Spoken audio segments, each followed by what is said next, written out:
കാറിന്റെയാ?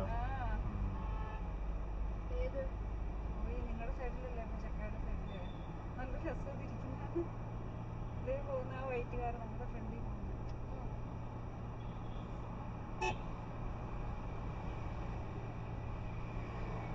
സൈഡിലാണ് പാർക്ക്. ഇവിടെ അവിടെ എന്ത് പാർക്കിംഗ് ഒക്കെ ഉണ്ട് കേട്ടോ. പക്ഷെ അത് എങ്ങനെ അങ്ങോട്ട് കയറും? എൻട്രൻസ് അത് ഇവരോട് ചോദിക്കണം. എഴുതി വെച്ചിട്ടുണ്ട്. ഇത് അപ്പുറത്തെയാണല്ലേ പാർക്കിംഗ് എഴുതി വെച്ചിട്ടുണ്ട്. ഇതാണോ